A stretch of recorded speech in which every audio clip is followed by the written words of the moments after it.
آج اس تاریخی اور فقید المثال اجتماع کا انعقاد کر کے پوری دنیا کو یہ پیغام دیا ہے کہ سرزمین فلسطین فلسطینیوں کا ہے اور اس سرزمین پر صہیونیت کا کوئی حق نہیں ہے۔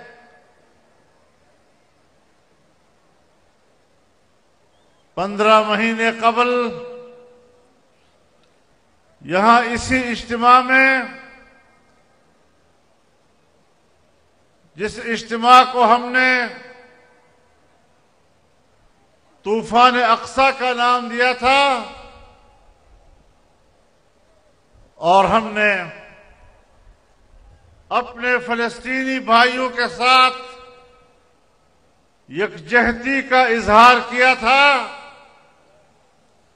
ہم آج بھی ان کو بتانا چاہتے ہیں کہ ہم آپ کے شانہ بشانہ کھڑے ہیں۔ ہم ایک مضبوط موقف پہ قائم ہیں، اور جس طرح آپ میدان جنگ میں ہیں، ہم بھی پاکستان کی سرزمین پر آپ کے شانہ بشانہ اور قدم بقدم آپ کی جہاد میں شریک ہیں۔ میرے محترم دوستو، ہمارے محترم مہمان نے ایک بات کہی اور اس کا شاید ترجمہ نہیں ہو سکا۔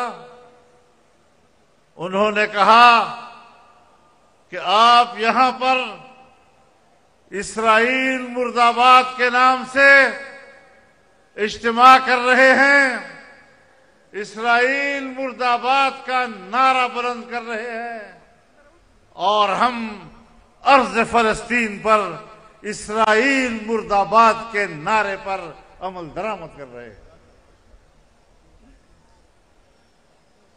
میرے محترم دوستو، امریکہ ہو یا مغربی دنیا، انسانی حقوق کے علمبردار بنتے ہیں۔ مجھے ان کی تاریخ بھی معلوم ہے، مجھے ان کا کل بھی معلوم ہے اور آج بھی معلوم ہے۔ جنگ عظیم اول میں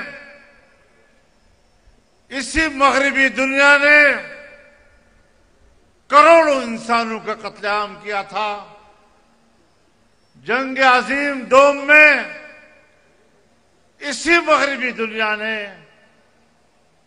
کروڑوں انسانوں کا قتل عام کیا تھا، اور آج 20 سال تک افغانستان میں افغانوں کا قتل عام ہوتا رہا، عرب دنیا میں عرب مسلمانوں کا قتل عام ہوتا رہا۔ آج غزہ کے مسلمانوں پر بمباریاں ہو رہی ہیں، 50,000 کے قریب وہ اپنے شہداء دے چکے ہیں۔ اسرائیل مجاہدین کے مقابلے میں میدان میں نہیں ٹھہر پا رہا، وہ معصوموں اور بے بس مسلمانوں پر بمباریاں کر رہے ہیں۔ اس وقت بھی اگر 50,000 شہداء ہیں جو 15 مہینوں میں دے چکے ہیں، 75% اس پہ چھوٹے بچے اور خواتین ہیں۔ آپ بتائیں کہ اس ظلم اور فلسطینیوں کی اس نسل کشی پر اگر امریکہ انہیں سپورٹ کر رہا ہے، اگر برطانیہ ان کو سپورٹ کر رہا ہے، اگر نیٹو ممالک ان کو سپورٹ کر رہے ہیں، تو کیا ان کو آج کے بعد انسانی حقوق کی بات کرنے کا حق حاصل ہے؟ جن کے ہاتھوں انسانی حقوق کا قتل عام ہو رہا ہے، جن کے ہاتھوں انسان کی جان محفوظ نہیں، جن کے ہاتھوں انسان کا مال محفوظ نہیں، جن کے ہاتھوں انسانوں کا عزت و آبرو محفوظ نہیں، اور چھوٹے چھوٹے شیرخوار بچے آج وہاں پر یہ نہیں سمجھ پائیں گے کل کہ ہم کس کی اولاد تھے، میرے باپ کا نام کیا تھا، میری ماں کا نام کیا تھا۔ کیا ان کو بھی انسانی حقوق کی بات کرنے کا حق حاصل ہے؟ تمہارے ہاتھوں سے انسانوں کا خون ٹپک رہا ہے، انسانیت کا خون ٹپک رہا ہے، انسانی حقوق کا قتل عام ہو رہا ہے۔ تم انسانیت کے قاتل ہو۔ اگر صدام حسین کو اس بنیاد پر پھانسی دی جاتی ہے کہ آپ نے ایک شہر میں آپریشن کیا اور اتنے لوگ آپ نے قتل کیے تھے، تو اتنی انسانیت کے قتل عام پر کیا نیتن یاہو کو پھانسی پہ چڑھانا ان کا حق نہیں بنتا؟ یہ انسانیت کا دشمن ہے۔ امریکہ اور مغربی دنیا انسانیت کے قاتل ہیں، اور انشاءاللہ ہم نے یہاں پر حق و انصاف کی آواز بلند کی ہے۔ ہم نے اس خطے میں انسانیت کو شعور عطا کیا ہے، پتہ چل جائے کہ دنیا میں مظلوم کون ہے اور ظالم کون ہے۔ تم افغانستان پر حملہ کرو، اور میں اپنی اسٹیبلشمنٹ کو بھی کہنا چاہتا ہوں، جنرل مشرف کی مارشل لاء نے امریکہ کا اتحادی ہونے کا اعلان کیا، امریکہ کو پاکستان کے اڈے دیے، امریکہ کو پاکستان کی فضائیں دی، اور افغانستان میں اپنے مسلمان بھائیوں کے خلاف اپنی فوج کو استعمال کیا، اپنے ہوائی اڈوں کو استعمال کیا، اپنے فضاؤں کو استعمال کیا۔ یہ جمعیت علماء اسلام تھی جس نے میدان میں ان کی ان پالیسیوں کو چیلنج کیا، اور آج بھی اگر ہماری حکومت ان پالیسیوں کی پیروی کرے گی تو پھر بھی میدان میں مقابلے میں جمعیت علماء اسلام کے کارکن کو پائے گا۔ پاکستان کا عوام تمہارے ساتھ نہیں ہے، بر صغیر کا مسلمان آپ کے ساتھ نہیں ہے۔ حکمرانوں ذرا سوچو، مودی تو ڈٹ کر کہتا ہے کہ ہم اسرائیل کے ساتھ ہیں، آپ کو فلسطینیوں کے حق میں کھل کر کھڑے ہونے کی جرت کیوں نہیں ہے؟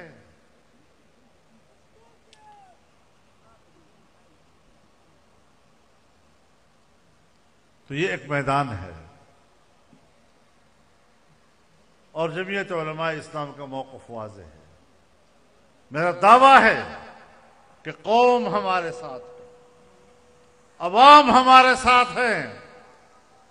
ہم نے سال ہا سال سے جب بھی عوام کو دعوت دی، تاحد نظر انسانیت نے ہمارے آواز پر لبیک کہا، اور آج کا اجتماع بھی اس بات کا اعلان کر رہا ہے۔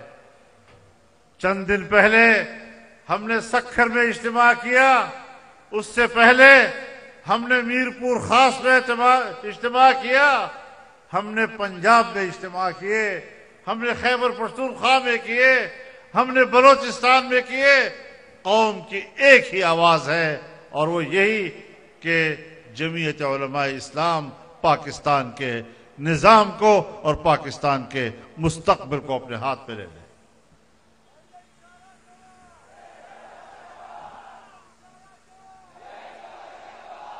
سچی اشارہ۔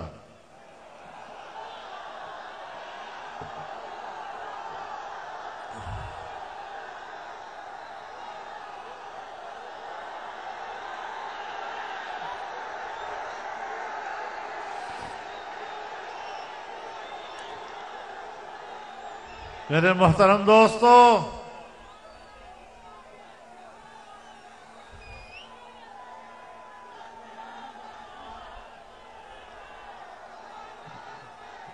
میرے محترم دوستو، ہم میدان جہاد میں ہیں،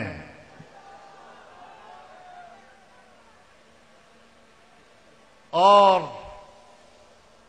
ہم یہ بھی بتا دینا چاہتے ہیں کہ پاکستان حکمرانوں کا نہیں، پاکستان ہم سب کا ہے۔ ایک جرنیل کے جیب میں جو شناختی کارڈ موجود ہے اور جس شناختی کارڈ کی بنیاد پر وہ پاکستانی ہے، اسی شناختی کارڈ کی بنیاد پر میرا کارکن بھی پاکستانی ہے، میں بھی پاکستانی ہوں۔ آج ہم اپنے ان اجتماعات اور اس جدوجہد کے راستے سے پاکستان کی بقا کی جنگ لڑ رہے ہیں، پاکستان کے تحفظ کی جنگ لڑ رہے ہیں، پاکستان کے استحکام کی جنگ لڑ رہے ہیں، اور پاکستان ہمارے کچھ سرکاری محکموں کا نام نہیں ہے۔ پاکستان اگر ریاست ہے تو عوام کی بنیاد پر ریاست کہلاتی ہے۔ عوام کا کیا مقام ہے؟ اگر پاکستان کے نظریے کا انکار کیا ہے تو ہماری اسٹیبلشمنٹ نے کیا ہے، اور جمعیت علماء پاکستان کے نظریے کی علمبردار رہی ہے۔ اگر اس ملک کے نظریے کا انکار کیا ہے تو ان حکمرانوں نے کیا ہے، ہم نے اس نظریے کا علم بلند رکھا ہوا ہے۔ اگر لا الہ الا اللہ کا نعرہ لگا تھا، آج بھی اس نعرے کی آواز ہم لوگ ہیں۔ تم نے تو اس نعرے کو خاموش کر دیا، اس نعرے کے ساتھ دھوکہ کیا۔ لا الہ الا اللہ کے ساتھ جو غداری تم نے کی ہے، جو بغاوت تم نے کی ہے، تم اس کی سزا کاٹو گے تو سزا پاکستان کو ملے گی۔ تم نے تو پاکستان کی تباہی کا راستہ لیا ہوا ہے، تم نے تو پاکستان کو ختم کرنے کا راستہ لیا ہوا ہے۔ اور میں اپنا ایک جملہ آج ایک بار پھر دہرانا چاہتا ہوں کہ پاکستان کے قیام میں بھی تمہارا کوئی کردار نہیں، پاکستان کی بقا میں بھی تمہارا کوئی کردار نہیں۔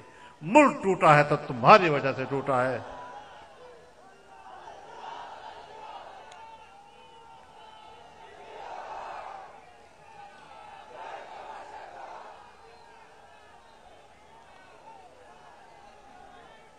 میرے دوستو، آج پھر سے ہم نے عزم کا اظہار کرنا ہے کہ ہم پاکستان کے اوپر اس حکمرانی کو تسلیم نہیں کریں گے۔ یہ عوام کی حکومتیں نہیں ہیں، یہ اسٹیبلشمنٹ کی حکومتیں ہیں، اور اسٹیبلشمنٹ بمقابلہ عوام کے ہے، اور ہم عوام کے شانہ بشانہ کھڑے ہیں۔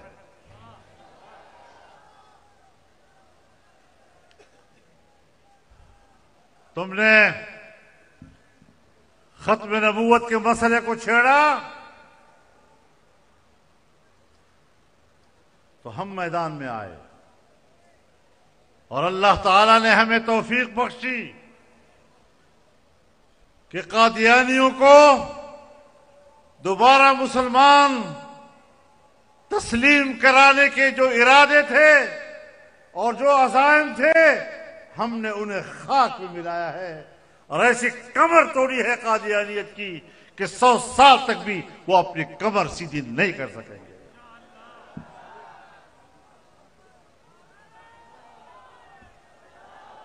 میرے محترم دوستو،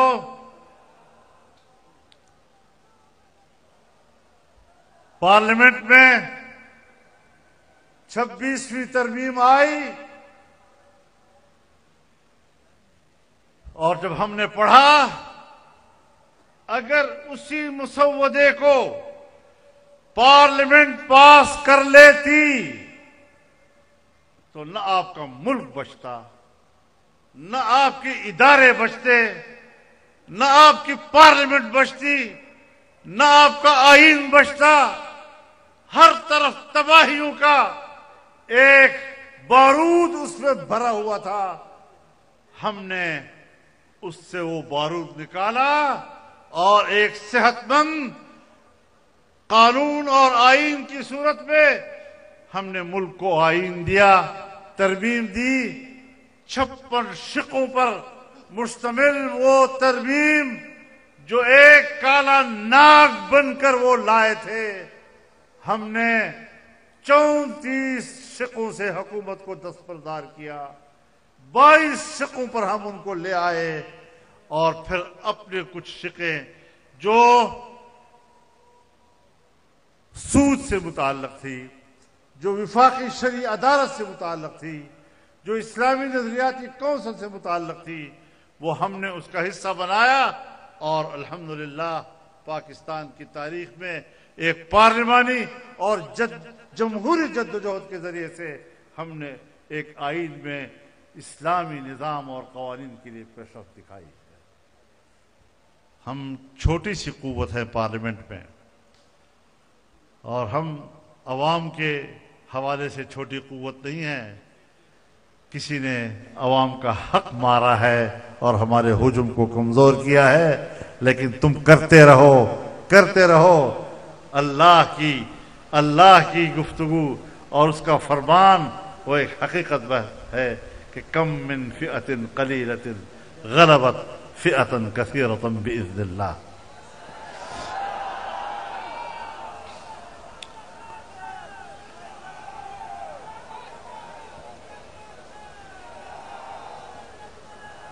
لیکن بات چیت کے راستے سے سارے مسائل حل ہوئے، مذاکرات سے مسئلہ حل ہوا۔ اور میں آپ کو یہ بھی بتانا چاہتا ہوں کہ پہلے تو یہ ترمیمی بل ہم سے چھپایا جا رہا تھا، پھر ہمیں کہا جا رہا تھا 9 گھنٹے کے اندر اندر پاس کرنا ہے۔ آپ مجھے بتائیں کہ 18ویں ترمیم تو ہم نے 9 مہینے تک کمیٹی میں بیٹھ کر بنایا تھا، اور تب جا کر پاس ہوا تھا۔ آج 27ویں ترمیم 9 گھنٹوں میں ہم سے پاس کرایا جا رہا تھا۔ ہم نے کہا یہ مذاق نہیں ہے، ہم سنجیدگی کے ساتھ بیٹھیں گے، شقوار اس کو مطالعہ کریں گے، اور پھر جا کر بات ہوگی۔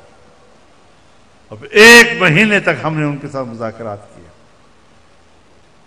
اور جو ظلم انہوں نے آئین کے ساتھ کیا تھا، جو جمہوریت کے ساتھ کیا تھا، جو عدلیہ کے ساتھ کیا تھا، جو پارلیمنٹ کے ساتھ کیا تھا، عوام کے بنیادی انسانی حقوق کو سلب کرنے کا جتنا گندا وار انہوں نے اس مسودے میں کیا تھا، وہ سب ہم نے ان سے چھین لی، اس سے واپس کرائی، اور تب جا کر ہم نے اس ترمیم کو پاس کیا تھا، جس میں سود کے خاتمے کا بھی مسئلہ آیا، جس میں وفاقی شرعی عدالت کو بااختیار اور طاقتور بنانے کا مسئلہ آیا، جس میں اسلامی نظریات کی سفارشات کو قومی اسمبلی میں زیر بحث لانے کو لازم قرار دیا گیا۔ لیکن ساتھ ساتھ دینی مدارس کا ایک بل جو انتخابات سے پہلے میاں شہباز شریف صاحب کی 16 مہینے کی حکومت میں ہم نے اس پر بات چیت کی، اور حکومت نے اس کا ڈرافٹ تیار کیا، اور اسی ڈرافٹ پر دینی مدارس نے اتفاق کیا، اور اتفاق کرنے کے بعد اسمبلی میں آیا تو کچھ قوتوں نے اس میں مداخلت کی اور اس کو رکوا دیا۔ ہم نے کہا کوئی مسئلہ نہیں، یہ سوچتے ہیں کہ مولوی صاحبان تھک جائیں گے۔ میں ان کو ایک بار پھر کہنا چاہتا ہوں کہ سمندر نے مچھلی سے کہا کب تک تیرتے رہو گے؟ مچھلی نے کہا جب تک تیرے اندر موجیں مارنے کی قوت ہے میرے اندر انشاءاللہ تیرنے کی طاقت رہے گی۔ الجہاد ماض الی یوم القیامہ، ہم تو قیامت تک اعلاء کلمت اللہ کے لیے لڑنے کا سبق مدرسوں سے سیکھتے ہیں، اور تم ہمیں سمجھتے ہو کہ یہ تھک جائیں گے اور بات چھوڑ جائیں گے؟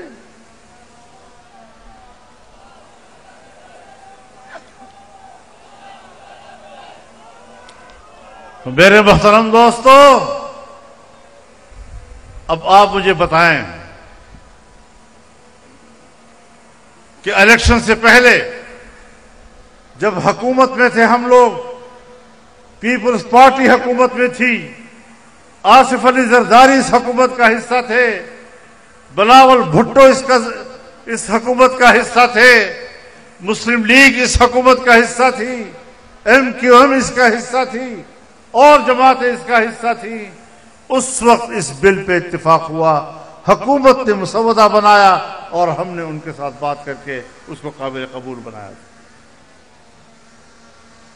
آج دوبارہ ہم نے ان سے کہا کہ ایک چیز جو طے ہو چکی ہے اس کو تو پاس کر دیں۔ جب اتنی بڑی ترمیم آپ لا رہے ہیں تو ایک قانون دینی مدارس کے حوالے سے معطل پڑا ہوا ہے، اس کو پارلیمنٹ میں لایا جائے اور پیش کیا جائے۔ میرے گھر پر 1 مہینہ میٹنگیں رہی ہیں، آپ بھی دیکھتے رہے ہوں گے۔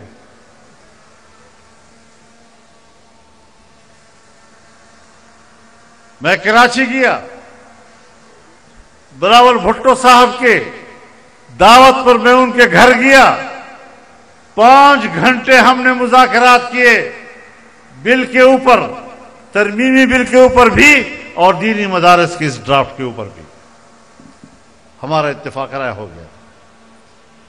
اگلے دن ہم لاہور آئے، میاں نواز شریف صاحب کے گھر میں 5 گھنٹے ہماری میٹنگ چلتی رہی، اور ترمیمی بل پر بھی بات ہوئی اور اس مدارس کے بل پر بھی بات ہوئی۔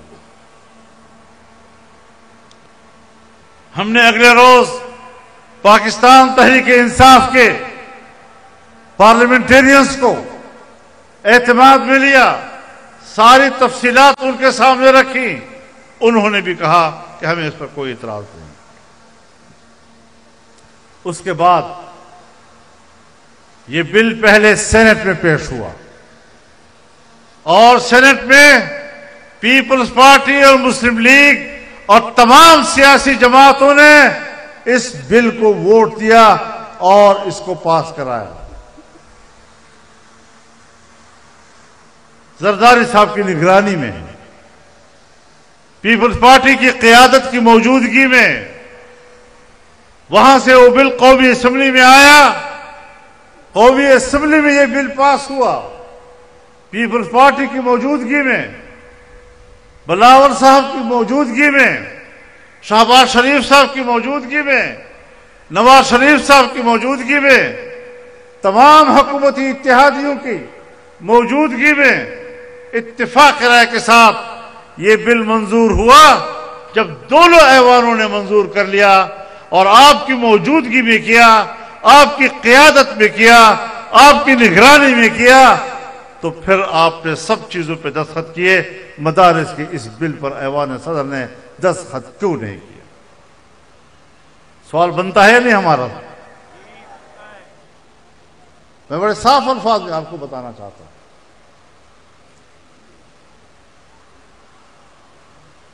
اب ظاہر ہے کہ اس پر دستخط نہ کرنا، اس کے مسودے کی تیاری میں آپ شریک، اسمبلی میں پیش کرنے میں آپ شریک، اس کو پاس کرنے میں آپ شریک، اور اب اس پر دستخط کرنے میں آپ شریک نہیں ہو رہے، یہ کیا ہے؟ یہ بدنیتی ہے یا نہیں؟ یہ دھوکہ ہے یا نہیں؟ یہ فراڈ ہے یا نہیں؟ تو پھر ہم آپ کو معاف کریں گے کیا؟ تو آپ بتائیں کہ اگر ہم فیصلہ کرتے ہیں اسلام آباد کی طرف مارچ کرنے کا، تو آپ تیار ہیں یا نہیں؟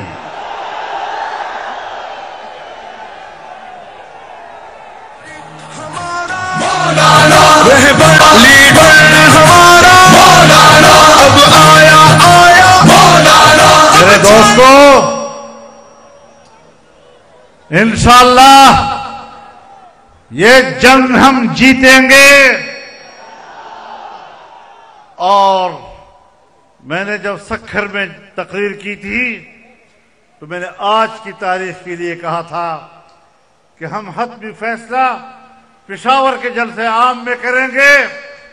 آج مجھے حضرت شیخ مفتی محمد تقی عثمانی صاحب نے بتایا، وہ ہمارے وفاق المدارس کی بھی صدر ہیں، وہ اتحاد تنظیمات مدارس دینیہ کے بھی صدر ہیں، اور میں نے بھی ان سے بات کی. طے یہ ہوا ہے کہ تمام اتحاد مدارس کا اجلاس ہوگا اور سب کو اعتماد میں لے کر ایک متفقہ موقف انشاءاللہ اختیار کریں گے، اور اس کے بعد پھر آپ کو اگر ہمیں کال دینی پڑی آپ ہر وقت تیار رہیں گے.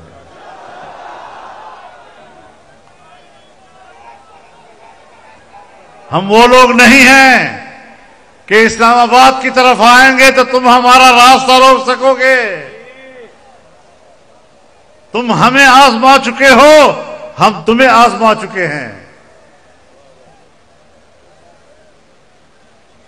اور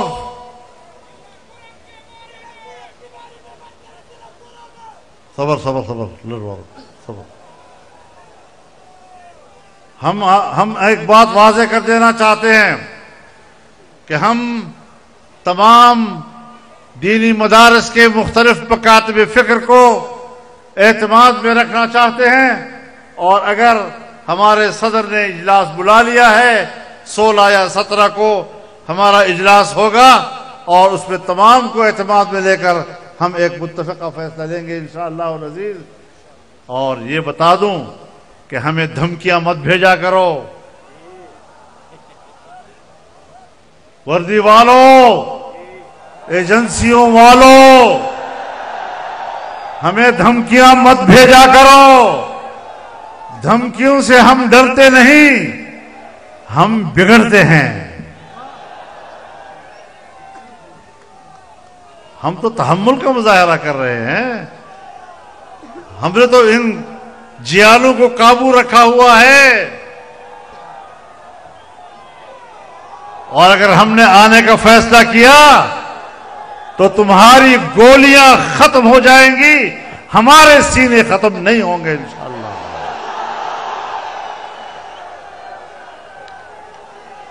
دھمکیاں نہ بھیجا کرو. شرافت سے رہو گے تو شرافت سے رہیں گے، بدماشی کرو گے تو ہم سے بڑا بدماش کوئی اور نہیں ہوگا.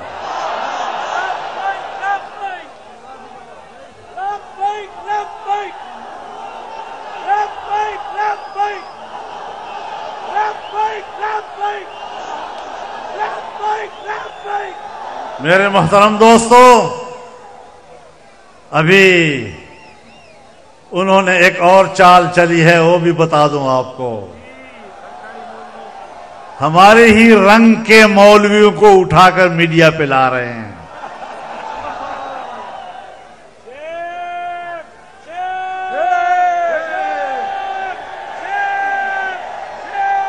لیکن میں بتانا چاہتا ہوں کہ تم جس طرح علماء کو لڑانے کی کوشش کر رہے ہو، ہم علماء سے نہیں لڑیں گے. ان علماء سے ہماری کوئی لڑائی نہیں ہے. ہم جانتے ہیں کہ اس کے پیچھے کون کار فرما ہے. اور اب انہوں نے شوشہ چھوڑا ہے کہ صاحب 29 اگست 2019 کو ایک معاہدہ ہوا تھا اور حکومت کے ساتھ وزارت تعلیم کے تحت رجسٹر ہونے کا فیصلہ ہوا تھا. تو یہ تمہیں یاد ہے کیا؟ ہمیں یاد نہیں.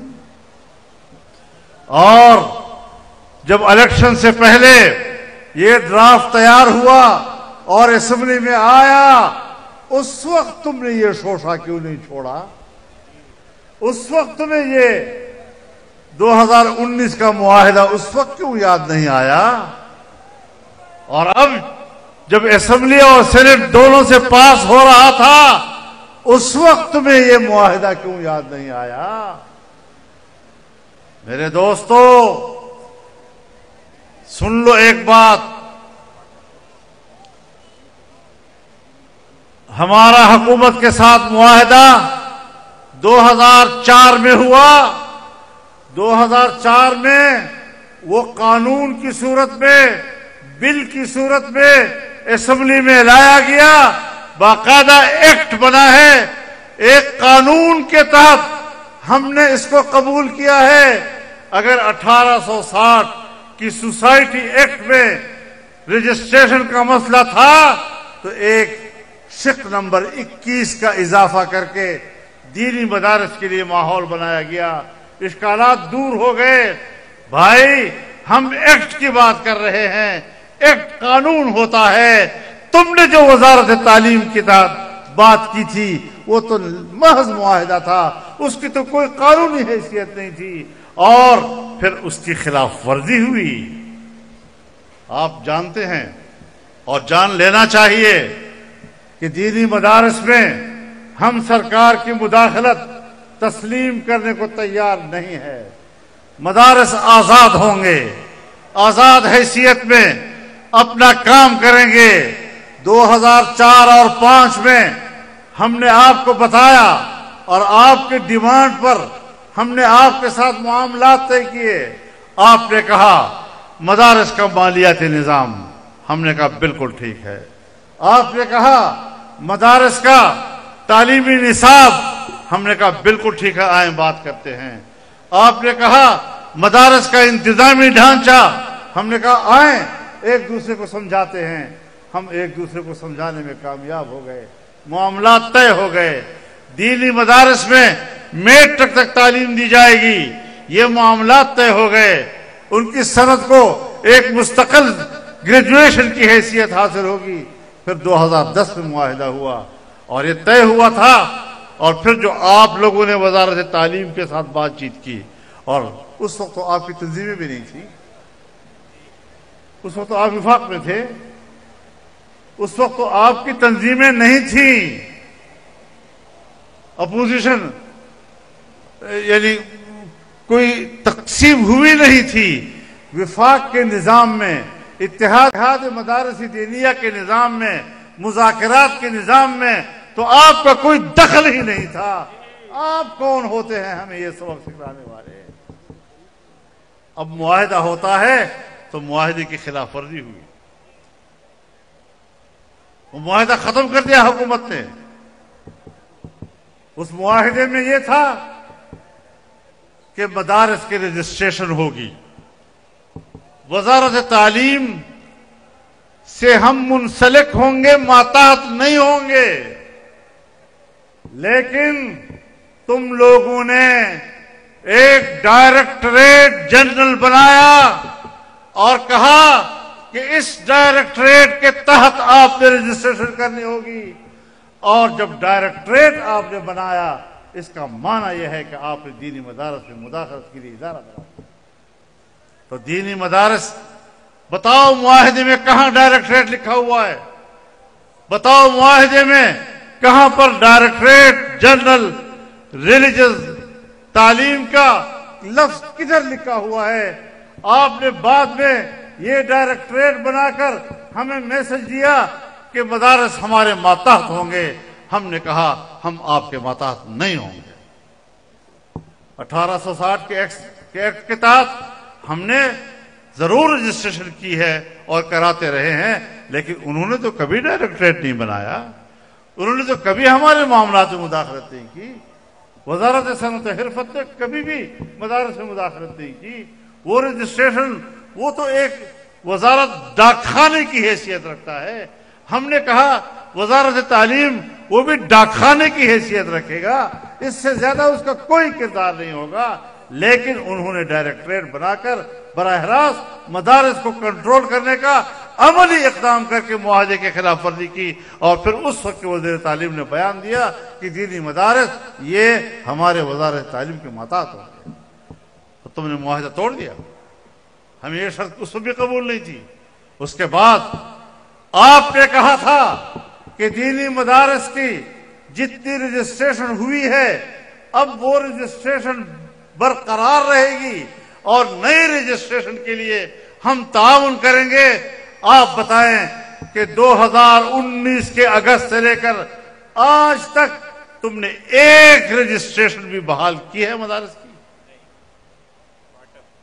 ایک بھی بحال نہیں کی. نہ کوئی نئی رجسٹریشن کے لیے تعاون کیا جو معاہدے میں لکھا ہوا ہے.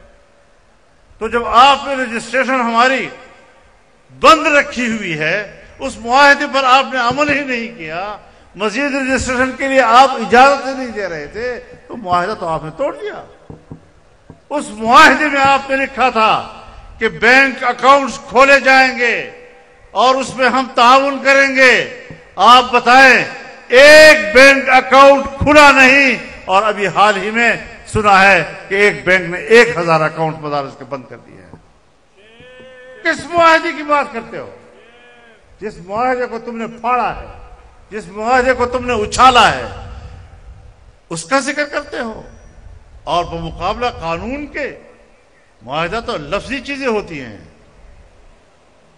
ڈائریکٹریٹ تو ایک لفظی چیز ہے. میں بات کرتا ہوں ایکٹ کی اور قانون کی.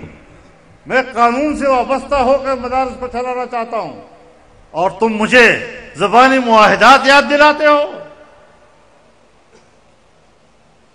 ایسا بیوقوف آپ نے ہمیں سمجھا ہوا ہے. بیوروکریسی اور اسٹیبلشمنٹ کے ہاتھوں آپ جیسے حضرات بیوقوف بن سکتے ہیں. ہم بہت سیانے لوگ ہیں، ہمیں وہ بیوقوف نہیں بنا سکتے انشاءاللہ. اور اس معاہدے میں لکھا تھا کہ غیر ملکی طلباء ان کو 9 سال کا ویزا دیا جائے گا تاکہ غیر ملکی پاکستان کے مدارس میں پڑھ سکیں. ایک ویزا بتاؤ جو تم نے آج تک غیر ملکی لوگوں کو دیا ہو. معاہدے تو ان چیزوں پر مشتمل تھے. بیرون ملک طلباء کا ویزا کہاں ہے؟ بینک اکاؤنٹس کا معاہدہ کہاں ہے؟ رجسٹریشن کرانے اور اس کو برقرار رکھنے کا معاہدہ کدھر ہے؟ ڈائریکٹریٹ جنرل کہاں سے آ گیا بیچ میں؟ ہمیں سمجھانے کی کوشش کرتے. بیڑا غرق کیا تم لوگوں نے. ہم قانون کی بات کرتے ہیں. قانون پاس ہو چکا ہے. پہلے بھی قانون پاس ہوا تھا، اب بھی قانون پاس ہوا ہے. اور جب وفاق ایک ایسا قانون پاس کرے کہ جس کا تعلق صوبوں کے اختیارات کے ساتھ بھی ہو، تو وہی قانون صوبوں میں جا کر بھی صوبائی اسمبلیاں پاس کرتی ہے. ہم اس پروسیجر کا تو انکار نہیں کر رہے، لیکن دھوکہ کیوں دے رہے ہو لوگوں کو؟ ٹی وی پہ آ کر جھوٹ کیوں بول رہے ہو؟ گمراہ کیوں کر رہے ہو قوم کو؟ ہم پوری طرح اس صورتحال کو سمجھتے ہیں. تم کسی فورم پر آ کر ہمارا سامنا تو کرو، پتہ لگ جائے گا تم کیا ہوتے ہو. تو میں ان کو واضح پیغام دینا چاہتا ہوں کہ دینی مدارس کے حوالے سے میڈیا کو غلط استعمال مت کرو، اینکروں کو غلط ہدایات مت دو. علماء کرام کو میڈیا میں لا کر آپ ان کو لڑانے کی سازشیں کر رہے ہیں. سنو، اب ہمیں کہا گیا کہ آپ یہ ضرور کہیں کہ دینی مدارس 1860 کے ایکٹ کے تحت، سوسائٹیز ایکٹ کے تحت رجسٹر ہوں گی، لیکن اگر کوئی تعلیم کے تحت ان باقی تنظیموں کے ساتھ جو بعد میں بنی ہیں اور وہ بھی خفیہ ایجنسیوں نے بنوائی ہے، اگر اس پہ بھی کوئی مدرسہ رجسٹر ہونا چاہے تو آپ اس پر اعتراض نہیں کریں گے. میں نے کہا ہم نہیں کریں گے. ہم نے تو فراخ دلی کا مظاہرہ کیا ہے. ہم نے تو آپ سے کہا تھا کہ ہمیں اس پر بھی اعتراض نہیں ہے. اب بھی ایکٹ میں یہی لکھا ہوا ہے کہ مدارس آزاد ہوں گے جہاں سے وہ رجسٹریشن کرانا چاہیں گے. اب کہتے ہیں ہمارے پاس 18,000 مدارس رجسٹرڈ ہیں، 22 لاکھ طلباء ہمارے ساتھ پڑھ رہے ہیں. کدھر ہے؟ ہم بھی تو مدرسوں والے ہیں. ہمارے پڑوس میں تو کوئی مدرسہ نظر نہیں آ رہا آپ کا. مدرسہ بورڈ یہ تو ہمارے مرحوم جنرل مشرف نے بھی بنایا تھا. تو تم بھی تو اسی کا تسلسل ہو. نہ تم مدرسہ ہو، نہ تم تنظیم ہو، نہ تم رجسٹریشن ہو. کوئی جاتا ہے تو جائے، لیکن جہاں پر کسی کوٹھے کے اوپر آپ نے مدرسے کا نام لکھ دیا اور رجسٹریشن بنا دیا، وہ بھی ہم مدرسہ تسلیم کریں. تو یہ ڈمی چیزیں نہیں چلیں گی، حقیقی مدرسہ چلے گا. لیکن پھر بھی میں نے آپ پہ اعتراض نہیں کیا، میں نے آپ کو اپنے مد مقابل نہیں سمجھا. ہم نے علماء کو آپس میں لڑانا نہیں چاہا. اب آج آپ اٹھے ہیں، آج آپ جاگ گئے ہیں، ٹیلی ویژن پہ آ رہے ہیں، یہ ہوا تھا اور وہ ہوا تھا، ہمیں یاد دلا رہے ہیں. او بچونگڑو، تم ہمارے شاگرد ہو، وہ تمہاری پگڑیاں ہم نے تمہیں بندوائی ہیں، اور پگڑیوں کے اوپر جو 2-3 چادریں آپ نے پہنی وہ بھی ہم نے اڑائی ہیں آپ کو.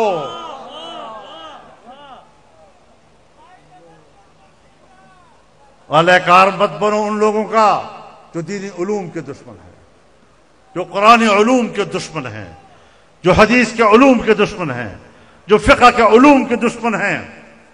جدیدیت کے نام پر ہم نے بھی میٹرک پڑھے ہیں، ہم نے بھی اپنے مدارس میں یہ نصاب رائج کیا ہوا ہے. B A, F A, F S C تک ہمارے لوگ بھی تو پڑھ رہے ہیں. اور ایسا نہیں ہے کہ صرف پڑھ رہے ہیں، ہمارے دینی مدارس کے بچوں نے آپ کے بورڈ میں امتحانات دیے ہیں، اور پہلی، دوسری اور تیسری پوزیشن دینی مدرسے کے طالب علم نے لی ہے آپ کے بورڈ پہ. ایسا بھی نہیں کہ ہمیں تم ان پڑھ سمجھتے ہو. ہم نے سرکار کے تعلیمی بورڈوں میں امتحانات دیے ہیں، اور وہاں پہلی پوزیشن بھی ہم نے لی ہے، دوسری بھی ہم نے لی ہے، اور تیسری بھی ہم نے لی ہے. کس سے بات کر رہے ہو؟ کس کو دھوکہ دے رہے ہو؟ میں یہ بات واضح کر دینا چاہتا ہوں کہ ان چیزوں سے ہم متاثر نہیں ہوں گے. ہم نے ایک جائز موقف لیا ہے، اور علم قرآن کو، علم حدیث کو، علم فقہ کو تحفظ دینے کے لیے اگر ہمیں جانیں بھی دینی پڑیں گی تو ہم اپنے لیے سعادت سمجھیں گے. ہم پیچھے مڑنے والے لوگ پھر نہیں ہوں گے.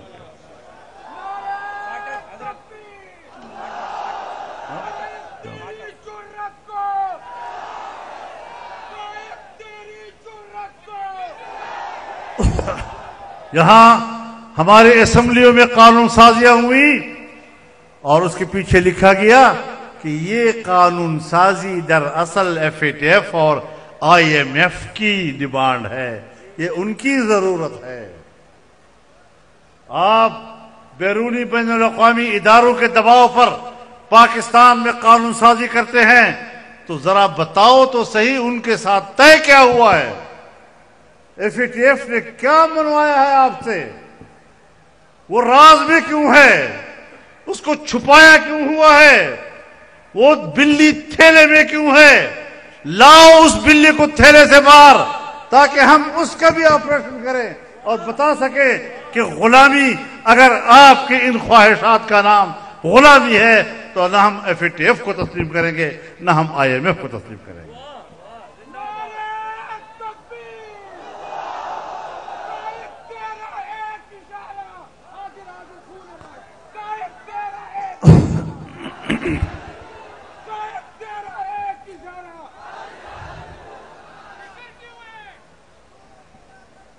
مجھے مارونو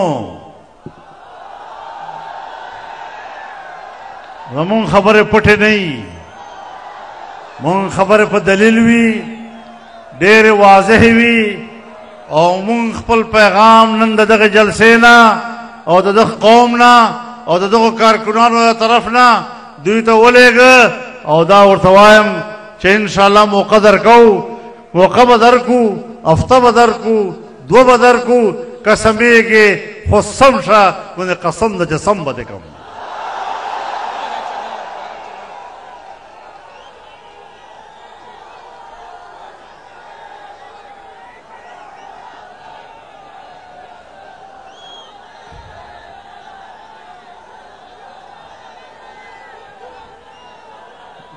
اوس هغه کس لاس پورته کوي چې کوم به مونږ سره میدان ته وځي، چې کوم نه وځي هغه لاس مه پورته کوئ، تکلف مه کوئ. مونږ سره هغه کس لاس پورته کوي چې بیا به را تښتي نه. قاعده اشاره کوه څه دپاره؟ د تښتېدو دپاره به اشاره کوم؟ بیا به پرې ورځو، بیا به واپسي نه وي په هغې کې. خو مونږ تحمل نه کار اخلو. کوشش هم دا ده چې د عقل په ذریعې باندې دوی پوه کړو، او که د عقل په ذریعې نه پوهېږي بیا به په لوړ باندې پوهیو. نو الله رب العالمین دې ستاسو دغه جذبه قبوله کړي. انشاءالله دین دپاره به جنګېږو.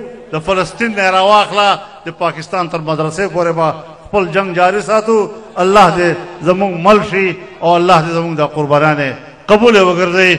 واخر دعوانا ان الحمد لله رب العالمین.